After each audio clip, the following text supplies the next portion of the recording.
Little House in the Big Woods, Chapter 11, Harvest. Pa and Uncle Henry traded work.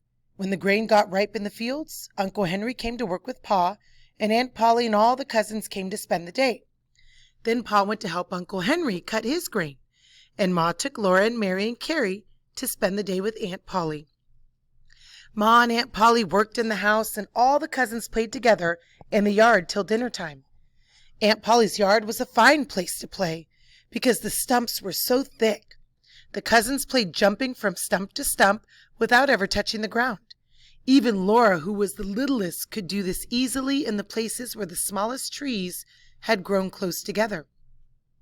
Cousin Charlie was a big boy, going on 11 years old, and he could jump from stump to stump all over the yard. The smaller stumps he could jump 2 at a time, and he could walk on the top rail of the fence without being afraid. Pa and Uncle Henry were out in the fields cutting the oats with cradles. A cradle was a sharp steel blade fastened to a framework of wooden slats that caught and held the stalks of grain when the blades cut them.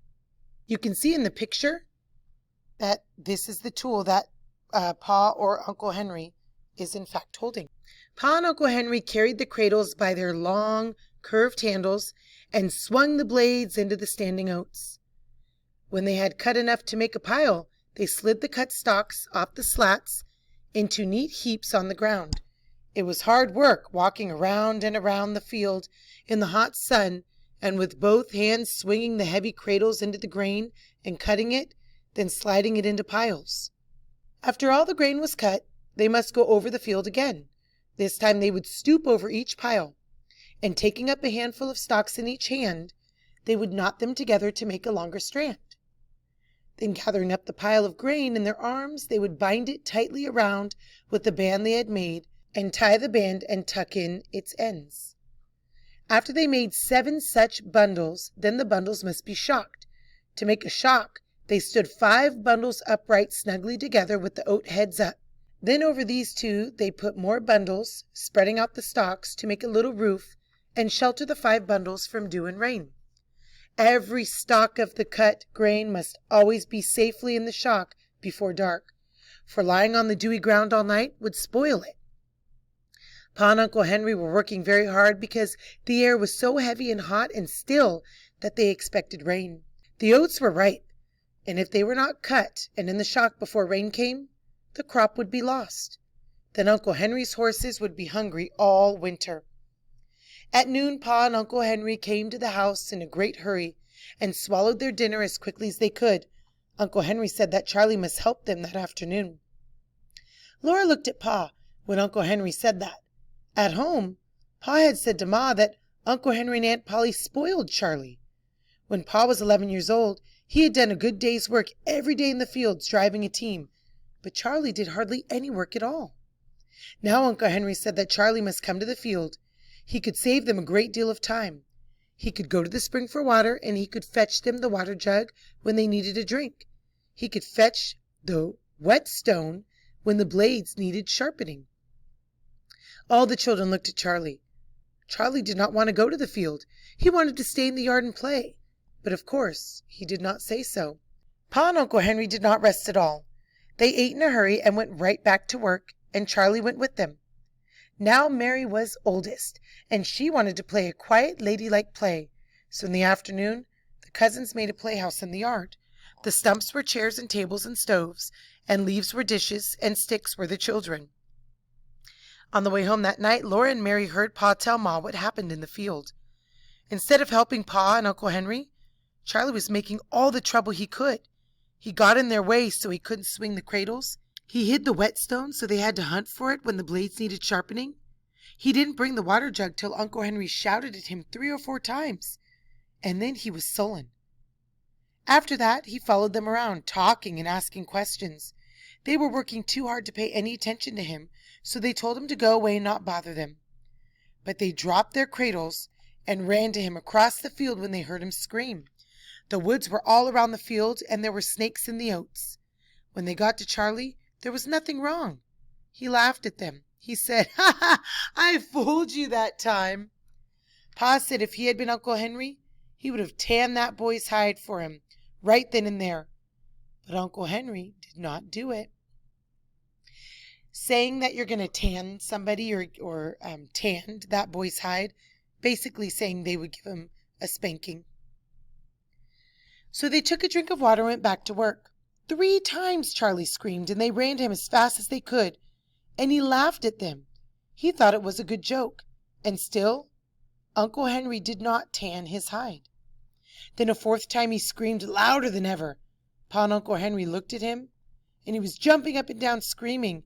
They saw nothing wrong with him, and they had been fooled so many times that they went on with their work.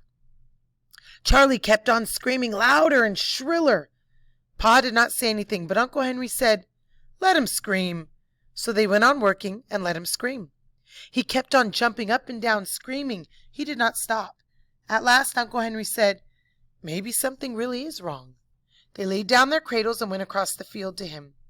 And all that time Charlie had been jumping up and down on a yellow jacket's nest.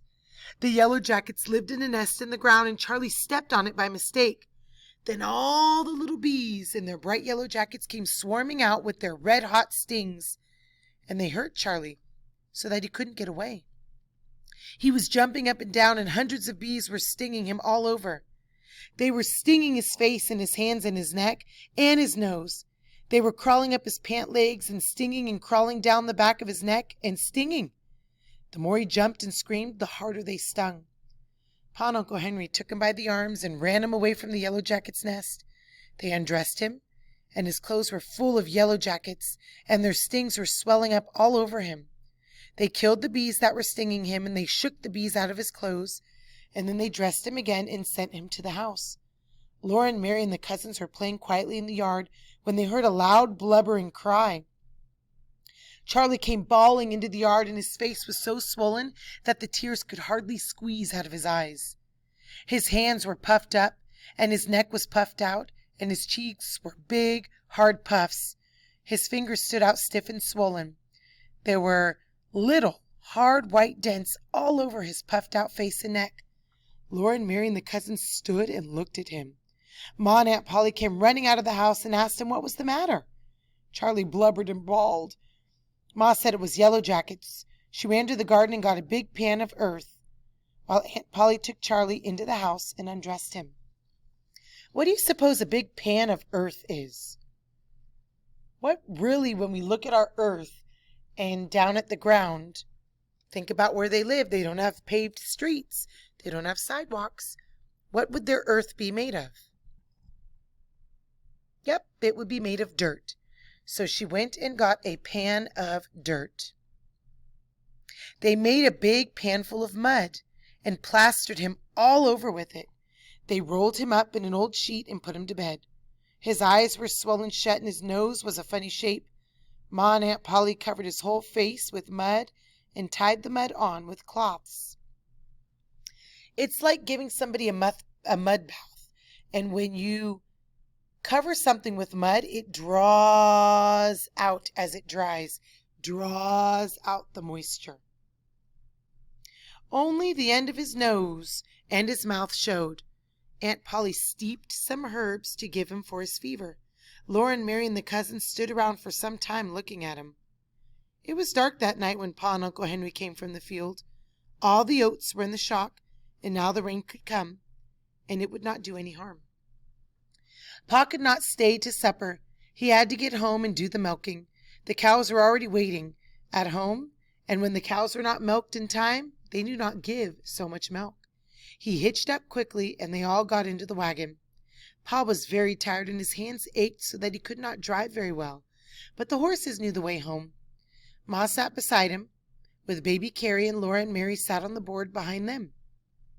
Then they heard Pa tell about what Charlie had done. Laura and Mary were horrified. They were often naughty themselves, but they had never imagined that anyone could be as naughty as Charlie had been. He hadn't worked to help save the oats. He hadn't minded his father quickly when his father spoke to him. He had bothered Pa and Uncle Henry when they were hard at work. Then Pa told about the yellow jacket's nest, and he said, "It served the little liar right." After she was in the trundle bed that night, Laura lay and listened to the rain drumming on the roof and streaming from the eaves, and she thought about what Pa had said.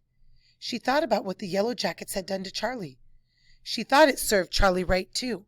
It served him right because he had been so monstrously naughty, and the bees had a right to sting him when he jumped on their home.